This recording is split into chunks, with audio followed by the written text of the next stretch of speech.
Tonight, the important sound isn't the blast itself, it's everything that follows it, the shuffle of officials toward podiums, the abrupt cut on state television to emergency graphics, the quiet scramble inside a government to decide in real time what its people are allowed to think about a painful vulnerability. What happened on the ground is straightforward enough. Ukraine hit a target deep inside Russia, deeper than it usually does, and likely deeper than many assumed it could. The Kremlin's reaction was to accuse the United States not just as a distant backer of Ukraine, but as an active combatant. And the White House answered in a measured, almost restrained tone, a tone that is chosen, not accidental. That composure is part doctrine, part deterrent, and part message. The significance here is not just that a facility was destroyed, it's that Russia is trying to strike on Russian soil into a referendum on American motives. That is a different sort of escalation, not tanks rolling across borders, but language that tries to redefine what future actions can be justified. When Moscow effectively declares that the United States is now a party to the war, whether Washington admits it or not, it is doing more than venting. It is making a legal and psychological claim. It is trying to redraw the boundaries of blame. If the Kremlin can persuade Russians that they are not being outfought by Ukraine, but attacked by America, it can turn humiliation into grievance. It can convert military setbacks into political license.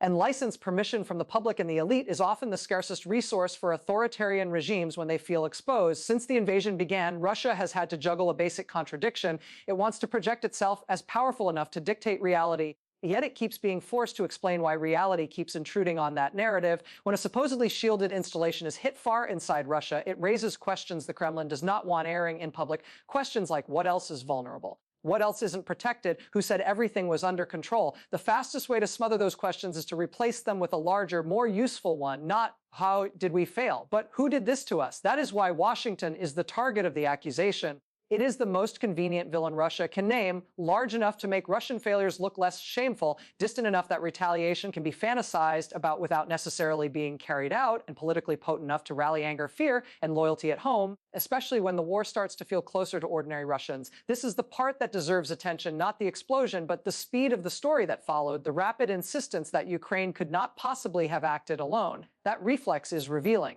It shows the Kremlin grasps something it doesn't want to articulate, that Ukraine's capabilities have improved, that Russian defenses are penetrable, and that the psychological distance Russian citizens were promised is shrinking. The American response matters for almost the opposite reason. When Washington says it will not be cowed by threats from Moscow, it is not just contesting a headline, it is refusing to concede the framing.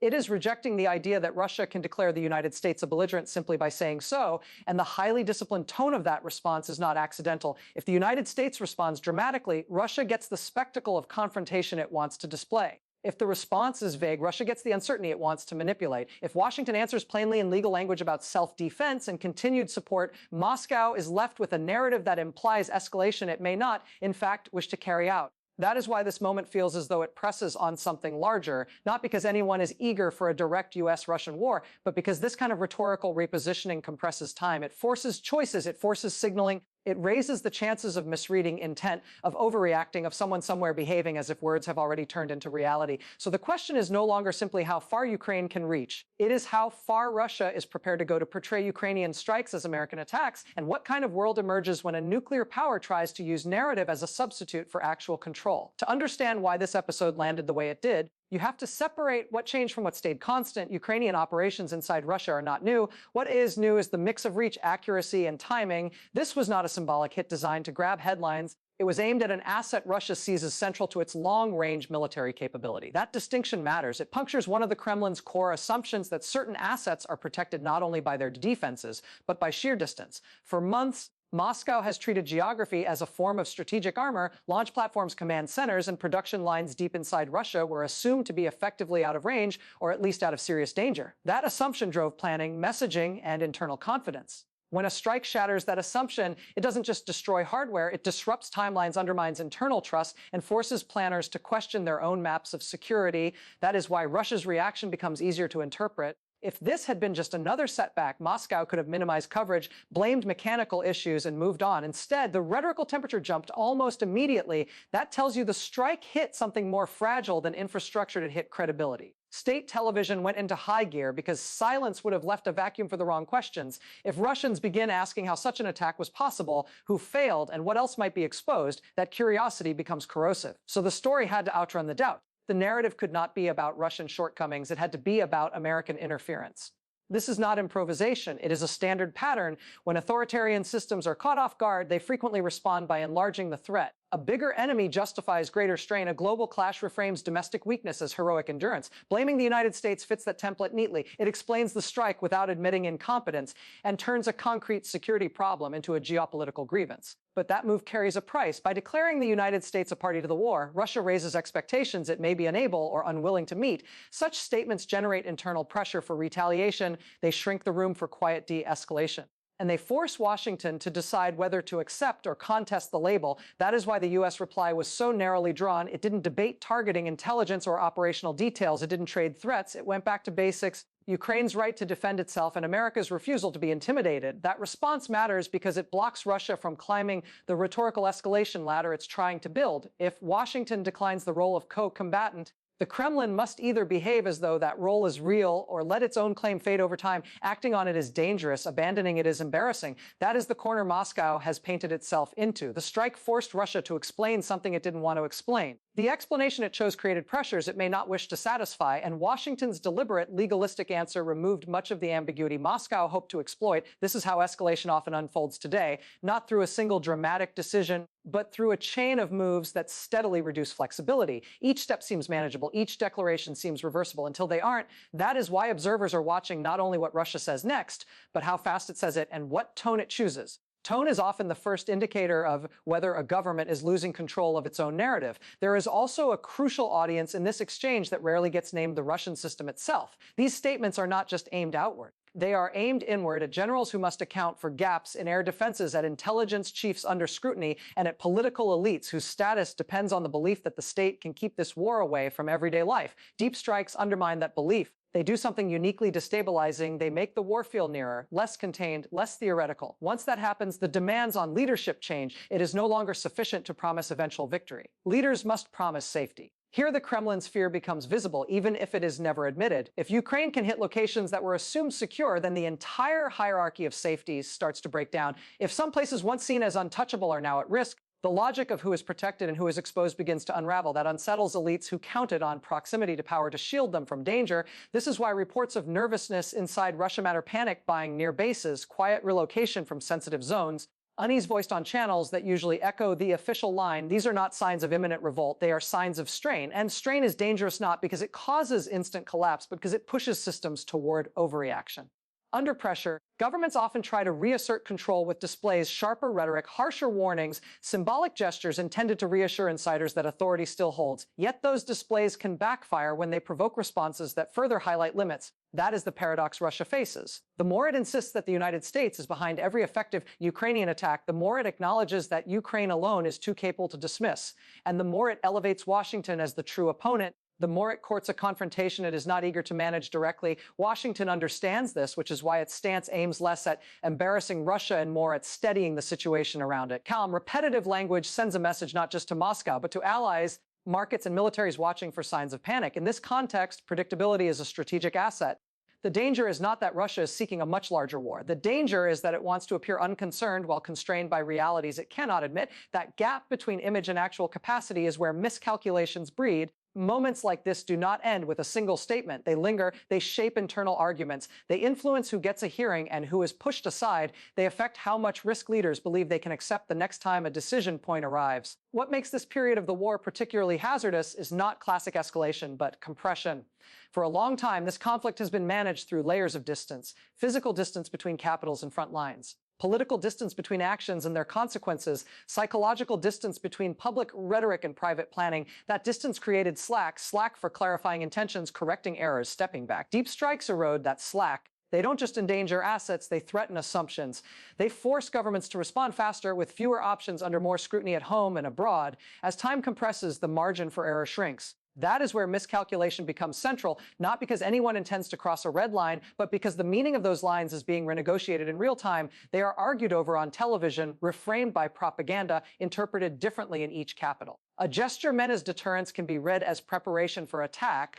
A reassuring message can be taken as a warning. Russia's rhetorical inflation fits this pattern. By declaring that the United States is already a combatant, Moscow is trying to shift the boundary of what counts as escalation, using words rather than actions. It is testing how far pressure by rhetoric alone can go. But that strategy assumes all players recognize the performance for what it is: The risk is that someone stops treating it as theater. Alert levels inch higher, cyber probing becomes more aggressive, military postures are quietly adjusted. None of these on their own is dramatic, but together they create an environment that is less forgiving of misunderstanding. The U.S. response is aimed squarely at this danger. By returning to principles instead of trading threats, Washington is trying to slow the pace. It is signaling that not every loud accusation requires an equally loud reply, and that restraint is deliberate, not indecisive. And restraint only stabilizes things if it is at least partly reciprocal. If Russia keeps relying on loud threats without consequence, the temptation to push further grows. If Ukraine continues to strike deep without triggering overt escalation, its confidence in doing so grows too. Each actor draws conclusions from what doesn't happen as much as from what does. This is how escalation can arrive sideways. Not through one dramatic choice, but through accumulating confidence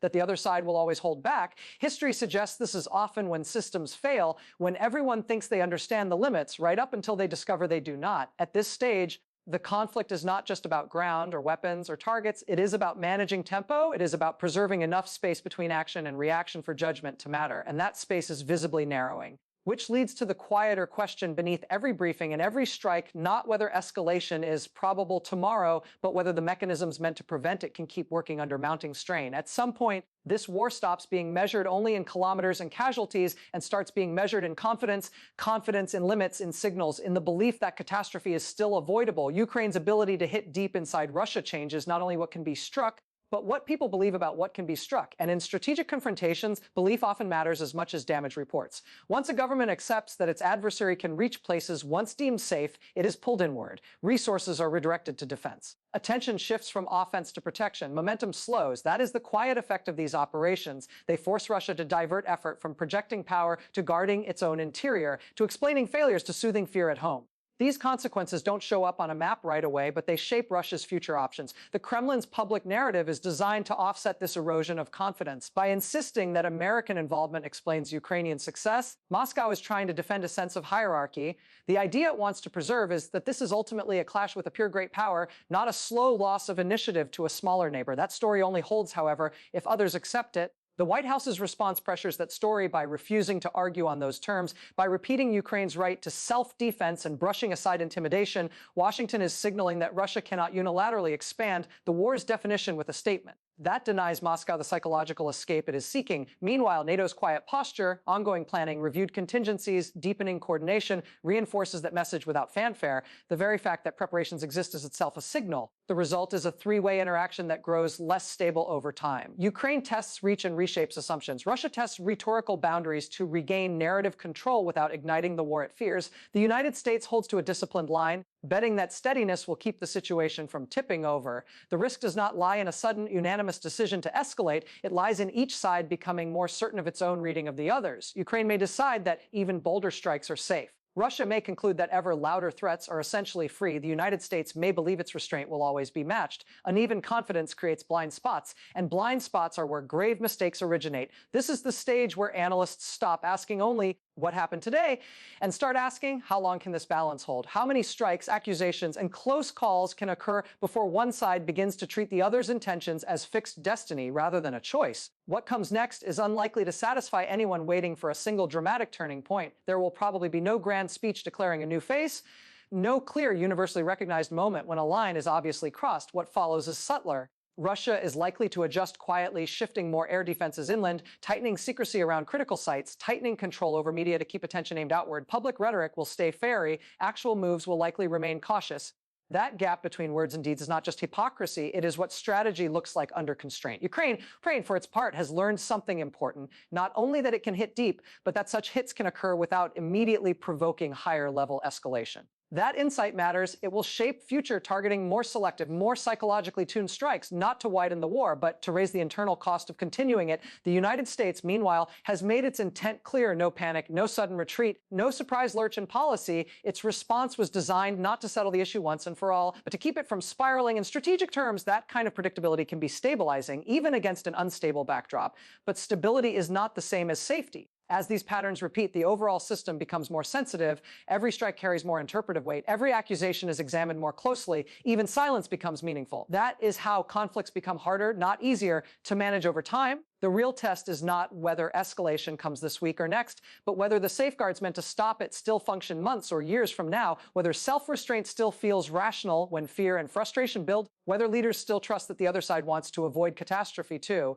Because once that minimal trust erodes, even slightly, everything tends to speed up. And in wars defined by speed, perception, and compressed timelines, speed itself becomes a weapon. At that point, the crucial question is less who has the advantage, and more who can still slow things down, and which brings us back to that first sound, not the blast, but the reaction to it. The strike itself will eventually be logged and analyzed. The site can be repaired. Defenses can be rearranged. Public narratives can be edited and replaced. What is harder to restore is the shared sense of where the limits lie. In this episode, Russia tested whether it could expand the conflict's frame simply by accusing the United States of being a direct participant, hoping to push blame outward and regain control at home. The United States tested whether calm, principled language could block that expansion without escalating further. Ukraine tested whether distance still equaled safety. None of those tests produced an immediate, visible break. And that, paradoxically, is what makes this moment so consequential. When no additional explosions follow threats, everyone learns. When deep strikes don't lead to sudden escalation, everyone quietly updates their assumptions. When all sides update at once, the underlying system shifts. This is how wars evolve without formal announcements. The danger is not a sudden renunciation of restraint. It is restraint becoming so familiar that it's treated as automatic, that leaders gradually convince themselves that risky moves will always be absorbed, that warnings will always stay words, that every boundary will always stretch. History contains many examples where that belief held right up until it didn't. So the question left hanging is not about tonight's strike or tomorrow's statement, but about the cumulative effect. If pressure keeps rising and each side keeps discovering that the last risky move did not bring disaster, how many such lessons can be absorbed before one of them turns out to be wrong? Because in conflicts like this, the most dangerous time is not when someone openly chooses escalation. It is when all sides are sure they still have room, right up until they